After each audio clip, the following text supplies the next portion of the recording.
मैया की, बोल लहकोड़ मैया की। अब मैं बताइए कौन किसी माता की। अब मैं तुम हाँ, आज के इस कार्यक्रम में और कार्यक्रम में पद गायकी या हेला जो हमारा कन्हैया दंगल आज गाया, दोनों पार्टियों को साधुवाद देती हूँ और साथ ही ये विश्वास भी देती हूँ कि हमारी जाति का ये गायन आपने जीवित रखा है और आप इस गायन को आगे बढ़ा रहे हैं। इसलिए सबसे पहले मैं आपको साधुवाद देती हूँ कि हमारी जात की पहचान गीत के माध्यम से बनाए रखें। मीडिया, दोनों पार्टी के मीडिया ये माँ सरस्वती के पुत्र हैं और नवरात्राओं में दुर्गा माता के साथ साथ नौ दुर्गाओं की आराधना होती है। तो मैं सोचती हूँ कि आज आपने दुर्गा पाठ में ही अपने कंठ का उपयोग किया होगा, अपनी वाणी का उपयोग किया होगा। मेरी तरफ से आपको बहुत बहुत बधाई है। सबसे बड़ी बात तो यह है कि नारौली मेरा अपना घर, तहसील ससुराल की है लेकिन पड़ोसी पियर का भी। ऐसे में सबसे पहले भाई घसीटा जी को मैं साधुवाद देना चाहती हूं कि जिसने भारतीय जनता पार्टी का परचम सदा अपने हाथ में रखा है और आज भले ही मैं भारतीय जनता पार्टी की हूं लेकिन जीतने के बाद मैं सबकी हूं और आपकी पहले हूं। मैं भाई मूल्या जी पटेल, भाई टीकाराम जी, भाई बंसीलाल जी, राम प्रसाद जी, भाई लटूर जी और श्रीलाल जी, राम स्वरूप जी और हमारे नवनिर्वाचित सरपंच बद्रीलाल जी और भाई पूर्व सरपंच भाई प्रभुलाल जी ने भी बहुत अच्छी एक बात कही है जिसके बारे में मैं विश्वास दिलाऊंगी आपको। साथ ही मैं ये भी कहना चाहूं कि आज आपके बीच में नवनिर्वाचित सरपंच हैं। भाई बद्रीलाल जी को मैं संबोधित कर चुकी कि आप तो हमारा आतिथ्य कर रहे हैं, उनको मेहमानबाजी दे रहे हैं। भाई चरतलाल जी सांचोली, हरिप्रसाद जी सुंदरी, हेमराज जी खेमावास, हरिओम जी किशोरपुरा, राजूलाल जी डाबर और हीरालाल जी पूर्व सरपंच, हरकेश जी पूर्व सरपंच हमारे उद्घोषण कर रहे थे, जो वाणी को सबको हम सबको एक हिदायत दे रहे थे। और भाई नमो खेड़ली, भाई लटूर जी पूर्व सरपंच, भाई लट्टू जी पूर्व सरपंच। और मैं यदि नाम पूरे नाम भी ले पाऊं तो मुझे क्षमा करेंगे, लेकिन एक नाम मैं वैद्य जी का, भाई साहब का जरूर लेना चाहती हूँ कि जिनके सामने हम बहुत पढ़ाई लिखाई करते थे और ये मंडावरी में उनकी वैद्य की गिरी चलती थी। आज मेरे लिए तो आज का दिन बहुत ही महत्वपूर्ण दिन है। नव दुर्गा की पूजा के बाद आपने माता लहकोड़ की आराधना करी है, तो मैं सोचती हूँ कि मैं भी माता को दो शब्द बोल दूं। और मेरा बड़ा भाई, मेरा असली तो रह ही गया, प्रधान राजेंद्र जी। और प्रधान नहीं, आप बार बार प्रधान बोलते थे, ये हमारे भारतीय जनता पार्टी का प्रत्याशी था और प्रत्याशी के रूप में आपके बीच में था और जिनके प्रेरणा से या जिनके वंश से ये आगे बढ़े हैं वो हमारे लिए बहुत ही प्रेरणा स्रोत थे। आदरणीय स्वर्गीय कुंजीलाल जी, जिन्होंने पहले चुनाव में कदम कदम पर मेरा साथ देकर मुझे आगे बढ़ाया और आगे भी वो बढ़ाते रहे। आज उनकी आत्मा भी हम सबके साथ है। मैं विश्वास दिलाती हूँ भाई प्रधान जी को कि आप बिल्कुल निराश ना हो।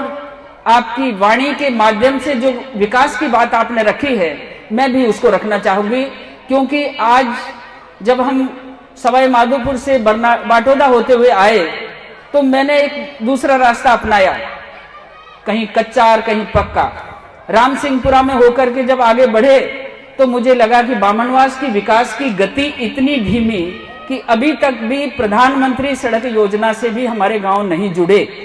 मैं आपको ये निवेदन करना चाहती हूँ कि आपने, मैं दौसा से चुनाव लड़ रही थी, जब आपकी आत्मा की भावना मेरे साथ थी, बहुत सारे भाई यहाँ से प्रचार में मेरे लिए गए थे। भाई हरकेश जी को मैंने खुद ने देखा और खुद प्रधान जी मेरे वहां फील्ड में पहुंचे, तो मुझे विश्वास हुआ कि जब पियर और सासरा मिल जाता है तो मुझे कोई हरा नहीं सकता। और वही बात निकली कि राजस्थान में मेरी सीट सबसे कमजोर सीट थी। 15 दिन के, केवल 15 दिन मिले लेकिन आप सबकी आत्माओं ने, आपकी भावनाओं ने मुझे वहां तक पहुंचा दिया और फिर से 20 साल बाद दिल्ली की पंचायत में भेज दिया। वहां जाकर मेरी माता बहनों से भी कहना चाहूंगी कि आपने अब तक यहां बैठकर भाई घसीटा जी द्वारा आज भोजन व्यवस्था है उसमें शामिल होकर मेरी बात को भी सुनने के लिए बैठी है।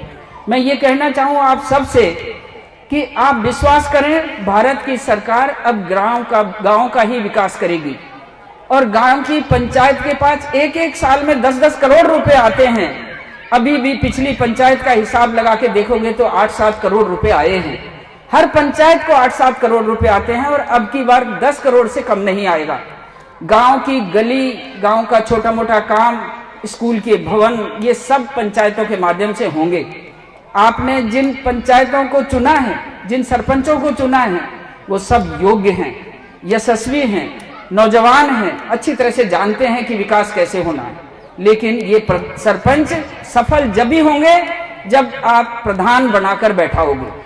कल मैं परसों के दिन न्यायालय की ढाणी में 2 बात करी और मैंने 2 बात विकास की ही करी और हमारे समाज की एकता की बात करी और हमने ये भी सोचा कि हम एक होकर के किस तरह से आगे बढ़ें। लेकिन वो बात किसी को भाई नहीं और कांग्रेसी नेताओं को बिल्कुल नहीं भाई। और कांग्रेस की नेता ने तो ये तय कह दिया कि वो इस जगह पे अपनी बेटियों के लिए जगह ढूंढती फिर रही है। अरे बेटी इनकी जगह कहीं, हमारी जगह बहुत बड़ी है, कमी कौन जगह इनकी। हमारे इंद्र जी प्रधान जी बैठे हैं और हमारे सरपंच बैठे हैं और भी हमारे नौजवान प्रधान बनने के लिए आगे बढ़ेंगे तो हम सब इनकी मदद करेंगे। मुझे कुछ काम दिया है भाई घसीटा जी की एक इच्छा, मैं उस इच्छा को 100% पूरा करूंगी। जो सड़क की मांग इन्होंने की है, मैं मेरे संसदीय क्षेत्र में जितनी दूरी तक वो सड़क आएगी मैं उसका पैसा मंजूर करके आपको भेजूंगी। मैं आपको ये विश्वास दिलाती हूँ कि समय जरूर लगेगा, क्योंकि अभी एमपीज का 2 वर्ष का कोटा कोरोना की वजह से भारत सरकार ने रोका है, लेकिन मुझे आपने 5 वर्ष दिए हैं, मैंने 1 वर्ष बिताया है। मैं पूरी तरह से आपके इस काम को जरूर करूंगी। पानी के लिए भी मेरी माँ बहनों ने भी बात करी, बच्चियों ने भी बात करी, बहुओं ने भी बात करी। तो पानी की जो वर्तमान में मोरेल बंदे में पानी है, जहां तक नहर के माध्यम से सुंदरी में, भौरकी में या सरसाली में जहां भी ये लिंक है, नहर की लिंक है, मैं पीने के लिए उनमें पानी भेजने की व्यवस्था भी पूरी तरह से करूंगी। मेरे सरपंच साथ ही हैं, लालसोट विधानसभा के सरपंच भी हैं और अपने यहाँ के सरपंच भी हैं। मैं एक्शन से और विभाग के बड़े अधिकारियों से बात करके और आपको इसका जवाब जरूर दूंगी और कि थोड़ा बहुत पानी की व्यवस्था भी हमारी हो जाए। और मैं भाइयों एक बात जरूर कहूंगी कि चारों तरफ विचारों का अंधकार छाया हुआ है। हम आज नव दुर्गा, आज नवमी की हम पूजा करके कल दशहरा मनाएंगे और दशहरे के दिन हम सारी बुराइयों को और रावण को दहन करते हैं। रावण का दहन इसलिए करते हैं कि बुराइयों का नाश हो। भगवान राम के सामने रावण ने बहुत अनीति करी थी, अनीति करने वाले का हम दहन करते हैं। ठीक इसी प्रकार अपन को भी समाज के प्रबुद्ध बड़े पटेल बैठे हैं, बुजुर्ग बैठे हैं, नौजवान बैठे हैं। हमारे नौजवान आगे बढ़ें, सरकारी नौकरियों में ज्यादा से ज्यादा जाएं। यदि सरकारी नौकरियों में कहीं भी बाधा आएगी तो लोकसभा में सबसे जोरदार ढंग से मैं इन वकीलों उनकी वकालत करूंगी। जब आरक्षण की बात आई तो लोकसभा में मैंने आरक्षण पर इतना जोरदार ढंग से बोली थी कि हमारे मंत्री को भी मुझे जवाब देना पड़ा कि जसकौर जी, बहन जी, आप परेशान मत होइए, आरक्षण को कोई मिटा नहीं सकता और पूरा आरक्षण लागू होगा। ये मैंने YouTube पे अपने भाषण को आप सबके बीच में दिया। बड़े बड़े मोबाइल वालों ने इस भाषण को सुना भी है। इसलिए कोई अफवाह उड़ाए, कोई ये झूठा प्रचार करे।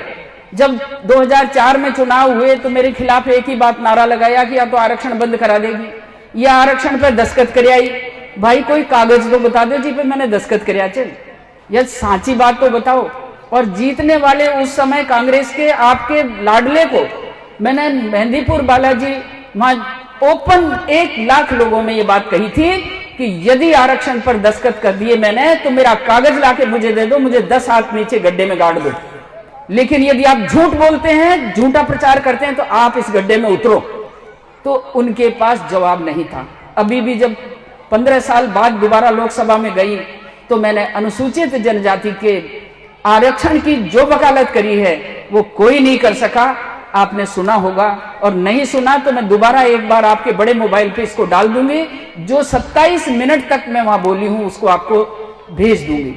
लेकिन बंधुओं, ये अंधकार हमारे समाज के आंखों के आगे आया हुआ है। ये अंधकार हमारे समाज की आंखों के आगे कोई लाता है, चाहे वो कोई भी हो। आज देखा होगा कि आज सोशल मीडिया का जमाना है, और सोशल मीडिया के माध्यम से आज कोई को कहानी दोनों आंखा चपन कह दे कहानी चाहिए तो बता दे, और कोई झूठी प्रचार कर दे तो वो झूठा प्रचार भी चलता है। लेकिन मैं कभी भी इस तरह के दुष्प्रचार से डरती नहीं। बस एक बात सोचती हूँ कि भगवान इनके जीवन में जो अंधकार आया है, और मुझे भगवान इतनी शक्ति दे दे कि मैं एक छोटा सा दिया जलाकर उनके अंधकार को दूर कर दूं। बस इतनी सी भावना मेरे मन में रहती है। फिर मैं माता जी से भी आराधना करती हूँ कि हे माँ, तू इतनी शक्ति मुझे देना, हे माँ, कि मन का मेरा विश्वास कभी टूटे ना। हे माँ, मुझे इतनी शक्ति देना कि मेरे मन का विश्वास टूटे ना, और मैं इस अंधकार को दूर करने के लिए एक छोटा सा दीपक जलाकर उजाला लाती रहूं। ये सदैव नवरात्राओं में मैंने ये आराधना की है, और मुझे बहुत प्रसन्नता है कि नारोली के भाइयों ने मुझे आज नवरात्रा समापन पर बुलाया। और ये भगवती, देखिए, जिस समाज में नारी की पूजा होती है, यत्र नारीस्तु पूज्यन्ते रमन्ते तत्र देवता, ये शास्त्र कहते हैं। लेकिन जिस समाज में नारी का अनादर होता है, जिस समाज में नारी के ऊपर लांछन लगाए जाते हैं, वो समाज कभी प्रगति नहीं करता। इस भाव को ध्यान में रखते राजनीति आती रहती है, जाती रहती है। राजा महाराजाओं के राज गए। मुझे भी 5 वर्ष का मौका मिला है। 5 वर्ष में जितना हो सकेगा मैं मेरे आत्मा से संपूर्ण शक्ति लगाकर मैं आपकी सेवा में लगी रहूंगी।